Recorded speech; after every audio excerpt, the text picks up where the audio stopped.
ከወደድኩት እዛው ምን ልንቀር እንችላለን። ያው ልብክን በመስበሬ በጣም ደስ ብሎኛል። ፍራውን አርግሻል። ሄርሜላ ያለችውን ሰማችሁ ቤተሰብ? ከብዙ ድካም በኋላ ልቡን ሰብሬ ገብቻለሁ አለች። ወይኔ ጉዴ እናንተ! እነዚህ ልጆች በቃ ሁሉ ነገር ይፋ እያወጡ ገና እንደመጣች አብርሽ ሄርሜላ ላይ ሻፍዷል ብዬ ብጮህ ማን ይስማኝ? ሄርሜላ ላይ የሻፈደው 400,000 ሰብስክራይብ ስታከብርለት የዛን ቀን ፈዞ የቀረው ልጅ ይኸው ሊመለስ አልቻለም። ጭራሽንም አያቷ ቤት አያቷ ግቢ ለመሄድ ተስማምቷል። ሄዷልም ተዝናንቷልም ሁሉ ነገር ፏፍንትሽ ብሎ ተመልሷል። ይሄ ሁሉ ሩታንም ለማስቀናት ይመስላል። አዎ አይደለም ሩታን እኛንም ይረሳናል እንዴ! አረ እቺ እብድብድ ያለች ልጅ አይደለም ትዳሩን ህይወቱን ታስረሳዋለች። ህይወቱን ግን እኔ ጥያቄ ይሄ ደስታ ዘላቂነት አለው ወይ? ይሄ ደስታ ዘላቂነት አለው ወይ? ምን ትዝ እንዳለኝ ታውቃላችሁ? አብርሽ ከፍቅር ጋር ሲጣላ ሩታ በ15 ቀን ነበር የመጣችው፣ ትዝ ካላችሁ ማለት ነው። ሩታ አብርሽና ፍቅር ተጣልተው ሩታ በ15 ቀን ነው አፈቀርኩ ብላ የመጣችው ማለት ነው። እና ሰው የዘራውን አይደል? በቃ እኔ ያመንኩት ይሄን ነው። አሁንም ቢሆን ሄርሜላ መታ ለአመታት ደስተኛ ልትሆን ትችላለች፣ ወይም ለ1 አመት ወይም ለ6 ወር። ከዛ በኋላም ግን ላይክ የሩታ እጣ ነው የሚደርሳ። ሲጀመር ይሄ ነገር ባይዘይ እስኪ በዙሪያችሁ ያሉት ሴቶችን አስቡ። ትዳር ላይ ዘው ብለው የሚገቡ ሴቶች ማለት ነው መጨረሻ እነሱም ያለቅሳሉ ነው። የምሬ ነው የምላችሁ። እኔ ባለትዳር ስለሆንኩ ምናምን አይደለም፣ በህይወት እየታዘብኩ ነው፣ በዙሪያዬ ካሉ ሰዎች እየታዘብኩ ነው። ገባችኋ? በትዳር ላይ የገቡ ሴቶች መጨረሻቸው እራሳቸው ያደረጉት እጣ ፋንታ ነው የሚደርሳቸው ማለት ነው። ገባችኋ? አታስጭሁኝ። እና ሩታ ከዚህ በፊት ፍቅር ላይ ከላይዋ መጣች፣ አፈቀርኩ አለችው። የፍቅርን ፍቅር ባንዴ ዳሜጅ አደረገችው ማለት ነው። አሁን ደግሞ ሄርሜላ መጣችና የሩታን ፍቅር በአንዴ በሙቅም በጁስም በሁሉም ነገር በፓናዶል በፓራስታሞል ዳውን አደረገችው፣ ሪሙቭ አደረገችው ማለት ነው። እና ሄርሜላም ነገ ይሄንን ጠብቂ። መቼም በሰው ህይወት መካከል ገብተሽ ቢያንስ ማለት ነው ምንም ነገር ሳናይሽ ሁለቱ ያላቸውን ነገር ጨርሰው ዛሬ ብትመጪ ኦኬ።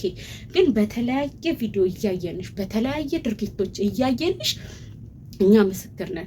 ይኸው አንቺ ካላለቀሽ በዚህ ህይወት ማለት ነው፣ ይኸው አንቺ ካላለቀሽ እኔ የምለው ነገር ቤተሰብ በሰው ህይወት አትግቡ፣ በሰው ትዳር አትግቡ።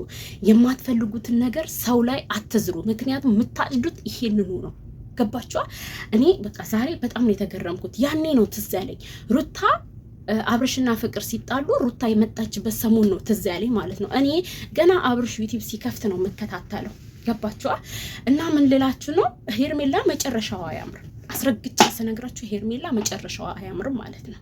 የሚገርማችሁ ነገር ማለት ነው። እና ወይኔ ደግሞ ማለት ነው ቡታጅራ አልሄዱም የዛሬ አመት ቪዲዮ ነው ምናምን ያላችሁ ሰዎች አሁን አመናችሁ ወይ? መቼስ የጉራጌ በዓል በ15 ነው፣ ዛሬ ደግሞ 17 ነው። ቪዲዮ ከተቀረጸ ቀደም ብሎ ነው። ገባችኋ? እንጂ እነሱ ቡታጅራ ሄደው ፏ ብለው ነገ ደግሞ አብርሽ ቤት ዛሬ የአብርሽ ቤት የበዓል ቪዲዮ ጠብቁ እንዳለችው በጥበብ ምናምን ማለት ነው። እንዲህ ስትቀብጪ ማለት ነው አይደለም ትዳሩን ልጁ ነፍሱንም ያጣል። ፍልቅ ቦርሳዋን ያዘላት፣ አቀፋት። አሁንማ ነፃ ነው። እንዴት አያቀፍሽ? እንዴት ልጥፋ ይበል? ትዳሩን እኮ ፈርሞ ሰጥቷታል። በቃ አልፈልግሽም፣ እኔና አንቺ መለያየት አለብን፣ እኔና አንቺ ማብቃት አለበት ብሎ ፈርሞ ሰጥቷል። በቃ እኛ አብርሽ አንተ የወደድከው ነገር ይመቸናል። አሁንም ቢሆን ስለ ሩታ ብለናል። ያላትን ንብረት ያላትን የምትጠይቅህን ነገር ሁሉ በአግባቡ ስጥ። እንግዲህ ህይወት ይቀጥላል። ትንሽ ግን ፈጠናችሁ ነን ለመናገር። በሙዝ ልጣጭ ነው በአቮካዶ ልጣጭ ነው እዚህ የደረሳችሁት። በጣም ፈጠናችሁ። ሰከን በሉ እስኪ ሰከን በሉ። አብርሽም ይህን ያህል መቸኮሉ ምንድን ነው ያስፈለገው? ትላንትና አይደል እንዴ ከሩታ እንትን ያልከው? ወይኔ ግን ወንዶች እኔ ግርም የሚለኝ ማለት ነው የሆነ ነገር በህይወታቸው ሲመጣ የሆነ የሚረሱበትን ነገር ይፈልጋሉ። ራሳቸውን ማታለል ይፈልጋሉ። ቁም ነገር የነሱ አእምሮ ማለት ነው ነገርን ለረጅም ጊዜ ማሰብ ማብሰልሰል አይችልም። በቃ ዛሬ የሆነ ችግር ከገጠማቸው ከሰዓት ረስተውት ሪላክስ ማድረግ ነው የሚፈልጉት በአብዛኛው ወንዶች የታዘብኩት ነገር። እኛ ሴቶች ደግሞ ዛሬ ለምሳሌ እግዚአብሔር ያርገውና የሆነ ሀዘን ራሱ ቢገጥም ማለት ነው ወንዶች ለመጽናናት ቅርብ ናቸው። ሴቶች ደግሞ ወይ ብለው አመታት ይቆያሉ እና በችግርም ቢሆን የሆነ ነገር ቢገጥም ወንዶች ቶሎ ነው እራሳቸውን የሚያዝናኑት። ባገኙት ነገር ይዝናናሉ፣ ይደሰታሉ። እኛ ሴቶች ደግሞ ነገርን አክረን ነገርን ይዘን ለአመታት ሀዘንተኛ ሆነን እንኖራለን። በቃ እኔ ህይወት ይቀጥላል። ሩታ አንቺም ህይወትሽን ቀጥይ፣ እኛ ከጎንሽ ነን። ቪዲዮ የሩታን ቻናል እንድትመልስ ከማስረጃ ነገር ቪዲዮ ሰራላችኋለሁ። የሩታን ቻናል ይመልስ፣ ያላትን ነገር ይስጣት። እሷም በቃ ራሷን ህይወት ትኖራለች። አንተም እንግዲህ እንደዚህ ሽብርቅርቅ እያልክ መጣ፣ የድሮ ውበት ተመለሰ። ሳሎን ላይ ፎጣ ይዘህ ሎምቦጭህን ጥለህ ነበር እያየን የነበረው። ደግሞ በቃ ደህና አርጋ ነው የደባበሰችው። ለነገሩ እጄ ይፈውሳለሁ ብላለች፣ ፈወሰች። በቃ ጭራሽ አያቷ ቤት ይዛ ሄደች። አያቷ ቤት አልፈጠንክም? የጋሽ ታደሰ ግቢስ ሀይሚ እኮ እዛ ናት። እንዴት አደረጋችሁ? ጋሽ ታደሰን ብቻውን ትተኸው የት ሄድክ? ሴትን ተከትለ እና የሄርሜላ ጥረት ሳላደንቅ አላልፍም። ገና ለገና ሩታ የጠላችውን ነገር እየደገፈች ነው የመጣችሁ። ትዝ ይላችኋል። ሩታ ልጅ አለህ ብላ ወይም ደግሞ ከመጀመሪያ ፍቅረኛ ጋር አብረህ ተገናኘ ብላ ቤት ጥላ ጠፋች። እሷ ደግሞ ልጁን ተቀብላ 400K ሰብስክራይብ አክብራ ልጁ ምንድነው ጉልበቷ ላይ ስታስቀምጠው ትዝ ይላችኋል አይደል? ቁጭ አድርጋ እያጎረሰችው አብርሽን እየደባበሰች ምናምን ቀረበች ማለት ነው። አሁን እኔ ጥያቄ የሆነብኝ ይሄ ደስታ ዘለቂታ አለው ወይ? ይሄ ደስታ ዘለቂታ አለው ወይ ወይስ ለ6 ወርና ለ1 አመት ነው? እንዴት ነው ነገሩ እያልገባኝ በቃ በጣም ጥያቄ የፈጠረብኝ ነገር ማለት ነው። ተው ነገ የሚያስከፋ ዘር የምታጩትን አትዝሩ። በቃ ገባችኋል? ሴት ነን በቃ። እኔ አብርሽና ሄርሜላ አንድ ቢሆኑ ባይሆኑ እኔ ግን ለትዳር ክብር ይኖራል። ገባችኋል? ለምንድን ነው በሰው ህይወት የምትገቡት? በሰው ትዳር የምትገቡት? ሄርሜላ ቆንጅዬ ልጅ ነሽ። በዚህ መልኩ አልነበረም መጀመሪያ የጠፋው ስምሽን ማጽዳት ነበረብሽ። በአንዴ በቃ ተፈራርመዋል ብለሽ ቢጃማሽን ይዘሽ ቤት መጣሽ እኮ። ነገ ዛሬ ኦዲየንስ አድንቆሽ ይሆናል። ገባሻ?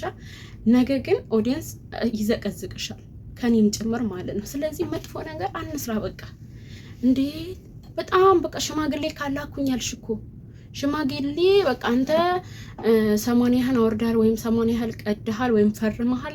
ሽማግሌ ደግሞ እኔ ካላኩልህ አልሽ እኮ። ለልጁ ጥሩ አይደለም። ወንድ ልጅ የለፋበት ነገር ነው ደስ የሚለው። ወንድ ልጅ ላቡን ጠባል ያለበት ነገር ነው ደስ የሚለው። ዋጋ ይከፈል። በፍቅርም ቢሆን ጠይቀው እምቢ ያለችውን ሴት ነው እያብሰለሰለ የሚኖረው። አንቺ ግን ጠይቀሽ ስትገቢ ማለት ነው ወረድት ያለሽ ሚዛናዊ አትሆኝም። ሚዛንሽ ገለባ ይሆናል። ገባሻ?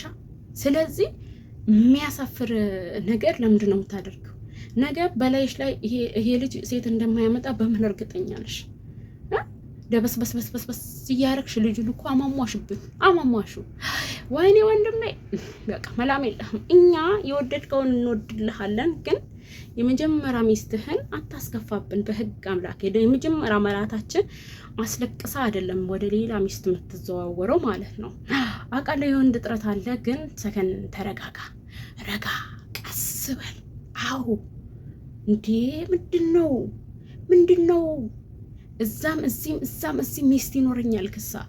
ረጋ በል በቃ። ልጅ ነህ እንዴ? የልጅ አበጋዝ ሆንክብን እኮ። እኛ ቡታጅራ ውስጥ ምንድን ነው እሱ ብቻ ነው እንዴ የተገረዘው እስኪባል ድረስ እኮ ስምህ ገነነ። እስኪ ሰከን በል። ቡታጅራ ሄደህ ተሰብከህ ተዘክረና በቃ። እንዴ ጉድ ነው እናንተ። እኔ ግራ ገባኝ እኮ ቤተሰብ። ብቻ ሄርሜላ መጨረሻሽ ይመር። እንዲህ እንደቀበእሹ ታየኝ። የሆነ ስህተት ሲሰራ እንደ ሻይ ቅጠል ታውቂያለሽ? እንደ ቅጠል ስትረግፊ ማለት ነው። እብድብድብድብድ የምትይዋለች እርግፍ ነው የምትይው። አዎ ታይቶኛል። እኔ መጨረሻሽ አያምርም። መጨረሻ ደግሞ መጥፎ ነገር የሚገጥምሽ አንቺ መጥፎ ነገር እያረግሽ ስለሆነ ነው። እሺ፣ ምክንያቱም የሩታንም መጨረሻ አይተናል። እኔ አረሳም ፍቅር ላይ ስትመጣ ሩታ አረሳም። አሁን ይኸው እሷ ላይ ደግሞ ሄርሜላ መጣች። በቃ ምንም ማድረግ አይቻልም። እና ሄርሙ ራስሽን አትጉጂ። እሱ ከድሮ ሚስቱም ሊታረቅ ይችላል። እውነት የሚያፈቅራት ከሆነ ሊታረቅ ይችላል። ደግሞ ማያፈቅራት ከሆነ ህዝብ ስለወደዳት ብቻ እየተጠቀመባት ከሆነ ወደ አንቺ ነው የሚመጣው። ምክንያቱም ደባብሰሽ የሰውነት ሴሉን ሙሉ ለሙሉ አውቀሽዋል። በቃ ተቆጣጥረሽዋል ማለት ነው ለጊዜው። ቀጣይ ዓመት ምን እንደሚፈጠር አናቅም፣ ማን እንደምትመጣ አናቅም።